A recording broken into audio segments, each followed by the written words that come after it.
Brando, mga alagad kami ng batas at napapaligiran ka na namin. Kaya sumuko ka na!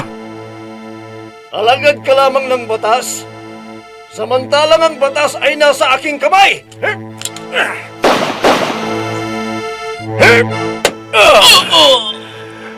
Nagkamali ka ng binangga, kaya katapusan mo na ngayon! Cardo! Anong ginagawa mo dito, Sofia? Ano man ang pinaplano mong gawin laban kay Nathan, parang awa mo na. Huwag mo nang ituloy. Anong ibig mong sabihin? Nalalaman mo ba yung sinasabi mo? Batid mo kung anong ginawa ng lalaki ito sa aking anak! Pero dapat sa lalaki ito ay mamatay! Oh, Cardo, wag! Wag! Paano pa yatang ipagtanggol ang lalaki ito na kinamumuhian mo? At ikaw, Nathan, magaling na pulis. Magdasal ka na dahil katapusan mo na! Nathan!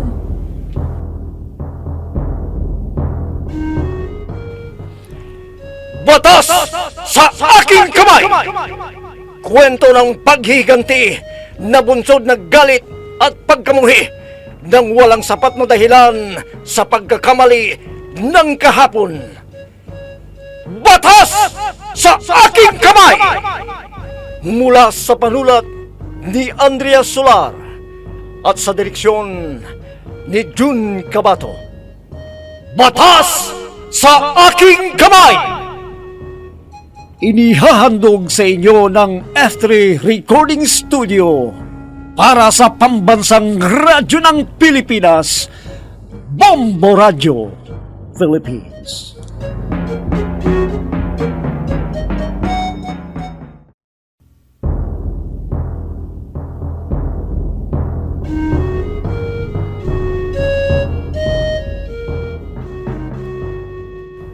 At ngayon mga kaibigan, narito ang pagpapatuloy ng ating dulang pinamagatang Batas sa aking kamay!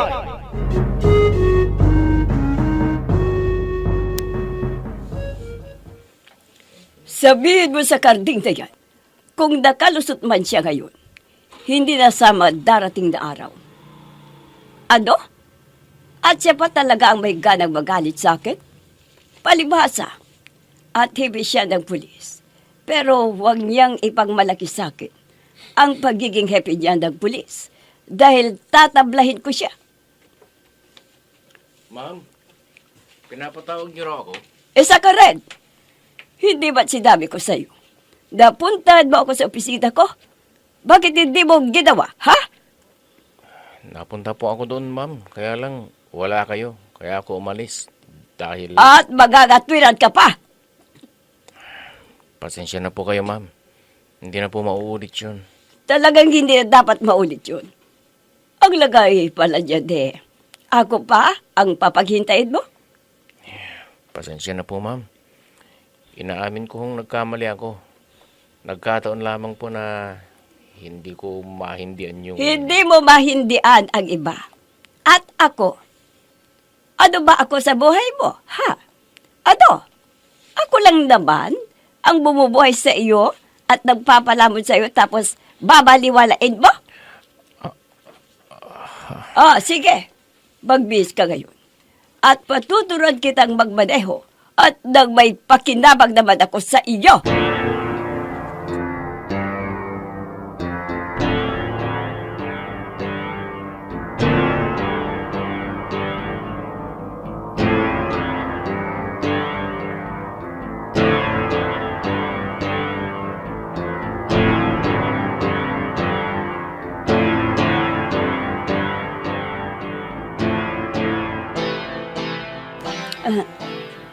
Sigurado ka? Sinabi niya yun sa'yo? Oo, ikaw naman kasi. Hindi ka na nakontento sa pang-iindiyan mo sa kanya. Nireject mo pa talaga. Kung ayaw niya, di wag. Ang dami-dami kaya dyan na pwedeng maging tutor ko. Pero alam mo, Hindi pumasok si Nathan ngayon. Ngayon, kung hindi pumasok, na-miss mo. Hindi naman. Nagtataka lamang ako. Dahil mula ng pasukan, ay hindi pa yun uma-absent. Ano kaya't may mabagat na dahilan at hindi siya pumasok? Siguro. Nag-tutor yun, kaya hindi pumasok. Hindi ganon si Nathan, no? Priority kaya niya ang pag-aaral niya. Ano kayang nangyari sa kanya? Uy, ano yan? Concern ka sa kanya? Crush mo talaga si Nathan, no? Aminin!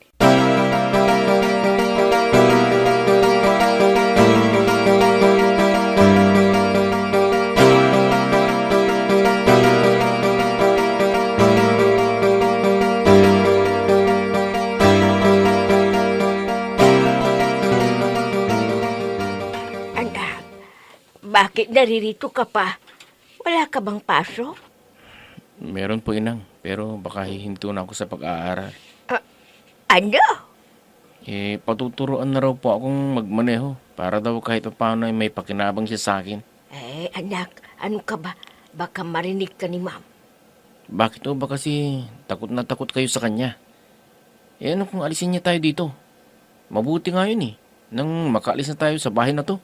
Anak, ilang beses ko bang sasabihin sa'yo, wala tayong pupuntahan kung aalis tayo sa bahay na ito.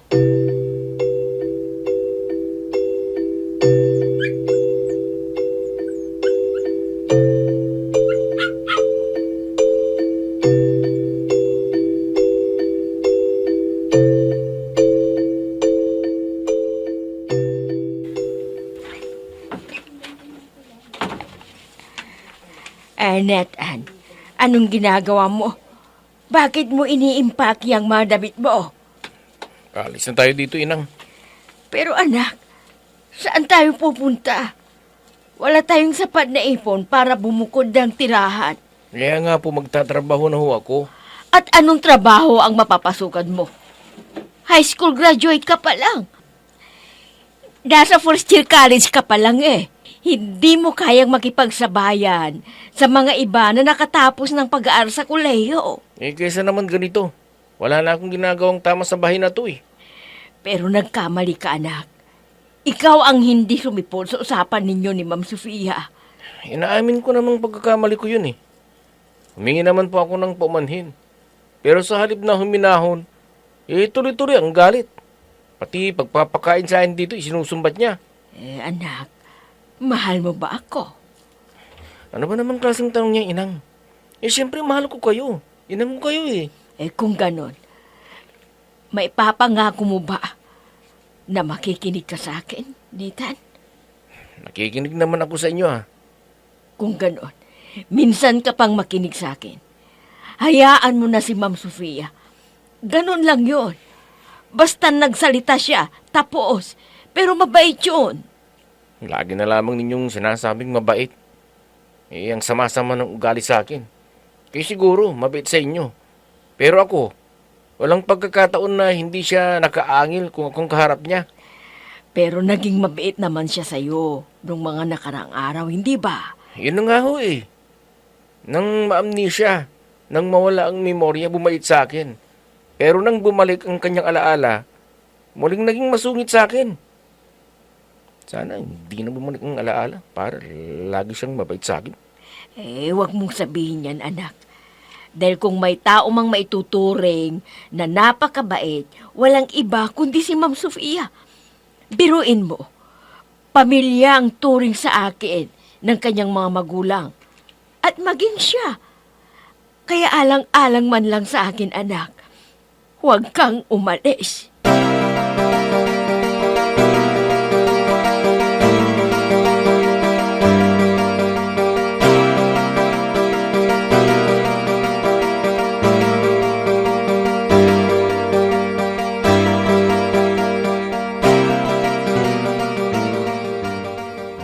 Nagplano ka raw umalis kanina?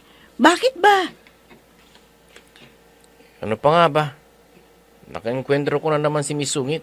Napupundi ang tinga ko sa kanyang salita Alam mo kung anong mabuti mong gawin?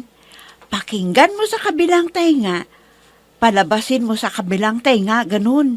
Nasasabi mo lamang yan dahil hindi ikaw mismo ang nasa kalagayan ko. Hindi ko ang napapagalitan eh. Hindi ikaw ang nakakarinig ng mga masasakit niyang salita. Babal! Ah, ma'am! Tara na. Sabihin mo dyan sa katabi mo na huwag nang mag-inarte. Sumakay na kayo sa kotse. Yayain mo na yung katabi mo dahil iinom lamang ako ng tubig saka tayo umalis. Opo, ma'am! Oh, halika na raw. Walang tinatawag niya, hindi ba? Ako nga lang. Pero pinapasabi naman na yayayain kita. O hindi ba? Narinig mo naman. Kaya halika na.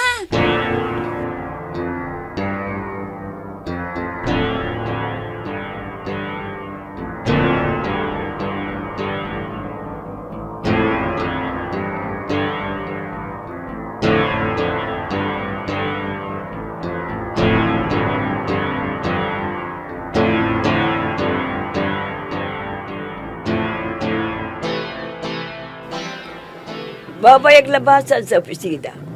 Kung wala pa ako, ay huwag mo na akong hintayin dahil may pupuntahan pa ako. Opo, ma'am. Oh, naririto na pala tayo sa driving school. Oh, sabihin mo dyan sa katabi mo, bumaba na at pumasok na sa loob. Sabihin lamang niya ang pangalan niya. Wala na siyang babayaran pa dahil binayaran ko ng lahat. O, Nathan, bumaba ka na raw. Pakisabi mo rin sa kausap mo, salamat. Sundan mo. Sabihin mo sa kanya, dumiretso na siya sa school pagkatapos na kanyang driving.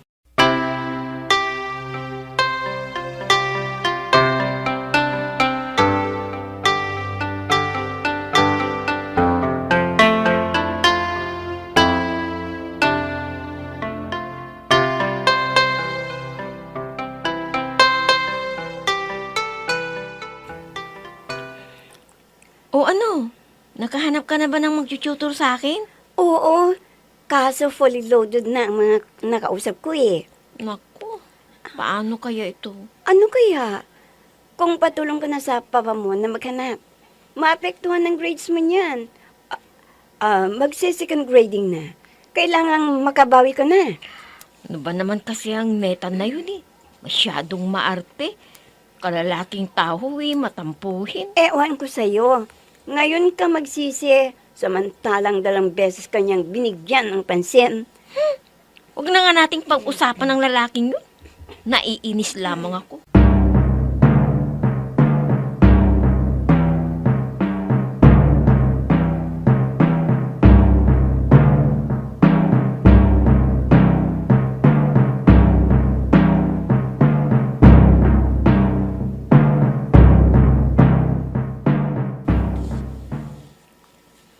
Salamat at muli mo akong pinaunlakan, Sofia.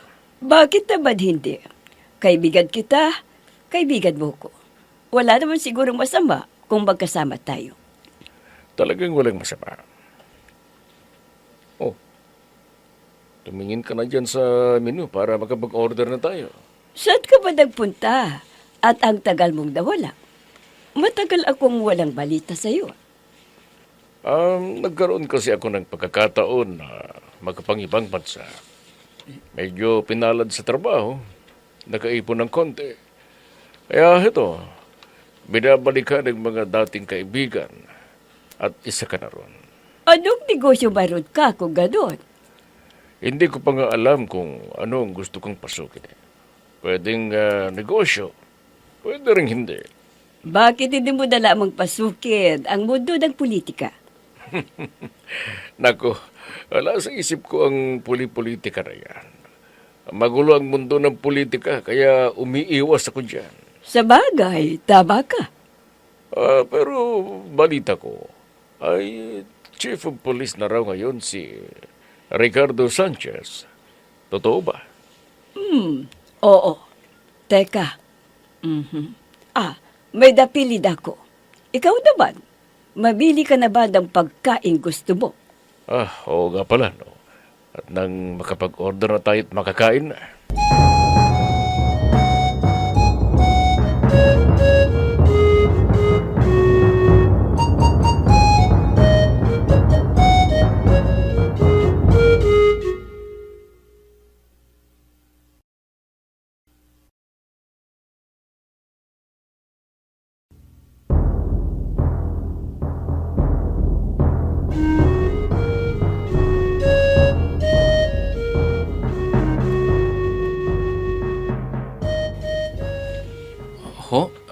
mumulta ako ng 3,000 pesos? Wala akong ganyang halaga, sir. Alam nyo naman, driver lamang ako at umaasa lamang ako sa sahod ko. Magmulta na lamang kayo para hindi na kayo maisturbo pa. Dahil kung hindi, pareho namin kayong ikukulong. Sir, maawa naman kayo sa akin. Dalawa pong anak ko at maliliit pa sila. Wala akong hawak na 3,000 ngayon. Itong tinuturan mo, imposible namang walang pera ito. Sir, kung si kuya nga ho ay may trabaho ay walang pera, ako pa kaya na estudyante pa lang? Ano? Estudyante ka pa lamang? Opo, sir. Estudyante pa lang po ako. Bakit ka nagpapaturo ng driving kung ganon? Alam nga namang magpapaturo ka ng pagmamaneho ng wala kang sasakyan. Sir, gusto kasi ng amo ko na gawin akong personal driver niya. Kanya niya ako pinapag-aral magmaneho. Ang amo ko po ang may pera, wala ako. Ay, hindi naman pwedeng palalampasin ko ang ginawa mo. Anong silbi ng batas kung hindi rin natin ito ipapatupad at hindi ninyo susundin, hindi ba? Nagmamakaawa po ako sa inyo, sir. Ang totoo po niya na working student lamang po ako. Ang amo ko po ang nagbibigay ng pangmatrikula ko na binabayaran ko naman ng serbisyo ko bilang hardinero niya. At ito nga po, nagpapaturo akong magmaneho. Gagawin niya akong personal driver niya. Working student ka mo. Opo, sir. At naibayad ko na po sa matrikula ko ang buong sahod ko sa semestring ito. Bakit? Nasaan ba yung mga magulang mo? Wala po akong balita tungkol sa aking ama at ang ina ko naman ay yaya lamang. Hindi ganun kalaki ng tinatanggap niyang sahod. Kahit hindi niya ako pag-aral sa kolehiyo, sir. Pamasahe mo lamang kung gano'n ang naibibigay sa iyo ng nanay mo, gano'n ba? Opo, sir. Dati po yan. Pero mula nang makakatanggap ako ng tutorial jobs, ay hindi na ako humihingi sa kanya. Tumatanggap ka ng tutorial job? Opo, sir.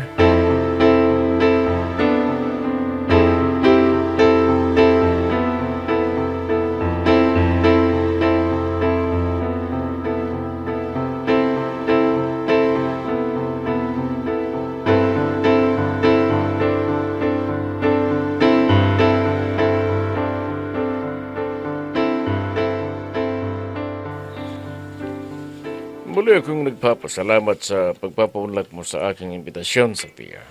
Ito naman, paulit-ulit ka na lamang nagpapasalamat.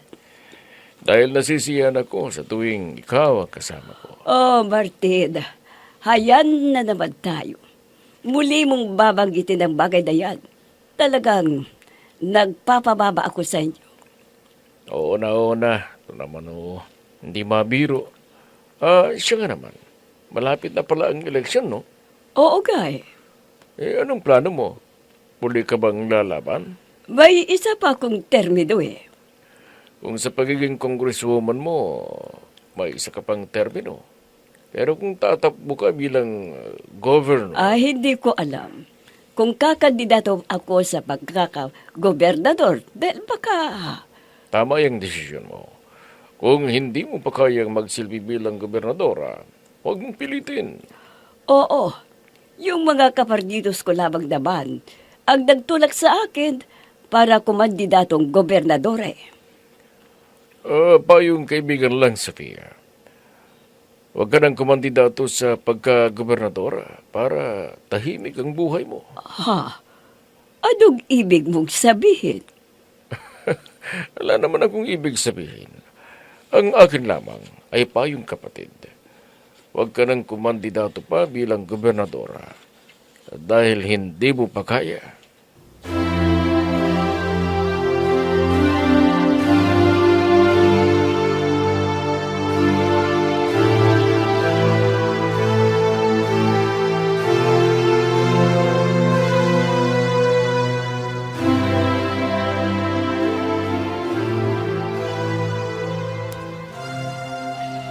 Ano kaya ang dapat kong gawin nito? Dapat ko bang tanggapin ang alok ni Gian na si Neta na ang maging tutor ko? Mangangabuti na naman ako eh. Ano gagawin ko nito? Teka. Mabuti pa, tawagan ko ulit si Gian para tawagan niya ulit ang Neta na yon.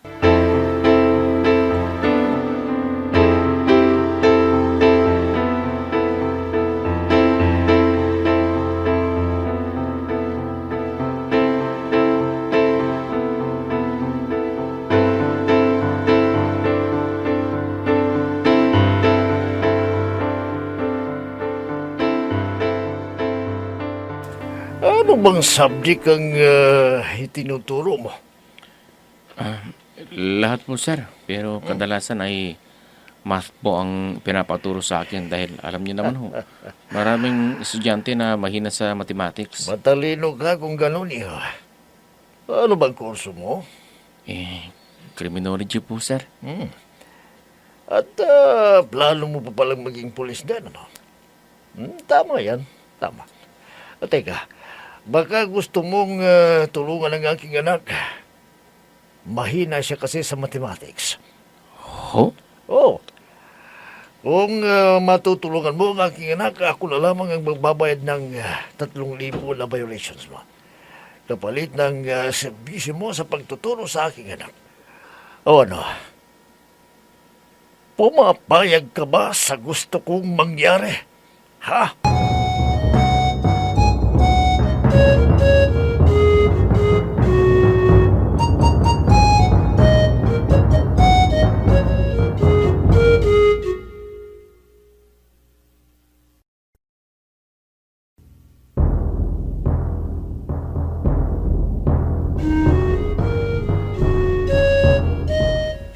Pumayag kaya si Nathan sa gustong mangyari ni Carlo.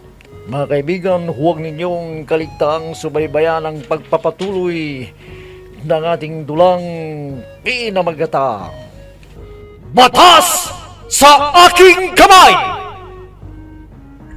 Mga nagbibigay buhay, sina Amid Diaz, Mayra Abrihal Narnola, Eva Alcoreza, June Cabato, Robert D. Guzman, Oscar Ora, mula sa panulat ni Emma Dalupe at sa direksyon June Cabato. Technical supervision at sa musika ni Oscar Ora. Batas sa Aking Kamay! Inihahandog sa inyo ng F3 Recording Studio para sa pambansang radyo ng Pilipinas, Bombo Radio Philippines.